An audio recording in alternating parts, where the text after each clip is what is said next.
Hi అండి, ఈరోజు egg biryani చేశాను. నా ఛానల్లో వీడియోస్ పెట్టి 1 వీక్ పైనే అయిపోతుంది. లాస్ట్ 10 డేస్ నుంచి ఏం బాగోలేదు. ఇంట్లో అందరికీ హెల్త్ బాగలేకుండా అయింది. ఇప్పుడే అందరూ ఓకే అయ్యాము. హెల్త్ బాగాలేదనేసి లాస్ట్ వీక్లో అంతా నాన్ వెజ్ తినలేదు. మా ఈశాంత్ గానికి ఎగ్స్ చికెన్ అంటే చాలా ఇష్టం. ఇంకో 1 వీక్లో శ్రావణం వచ్చేస్తుంది. శ్రావణంలో మేము నాన్ వెజ్ తినము. అందుకే ఈ వీక్ నుంచినే నాన్ వెజ్ స్టార్ట్ చేసాము. మా ఈశాంత్ లాస్ట్ ఇయర్ శ్రావణ మాసంలో కార్తీక మాసంలో చికెన్ తినకుండా ఉండిపోయాడు. అప్పుడేమంత ఇష్టపడేవాడు కాదు. కానీ ఈ 6 months నుంచి చికెన్ ఎగ్స్ అంటే చాలా ఇష్టము.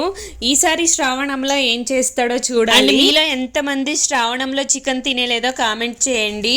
అండ్ ఇక్కడ ఎగ్ బిర్యానీ చాలా బాగా వచ్చింది. ఎప్పుడు నేను కుక్కర్లో చేసేదాన్ని, ఫస్ట్ టైం ఇలా కడాయిలా చేశాను. చాలా బాగా వచ్చింది. శ్రవణకు కూడా నచ్చింది. మీకు కూడా నచ్చితే తప్పకుండా లైక్ చేయండి.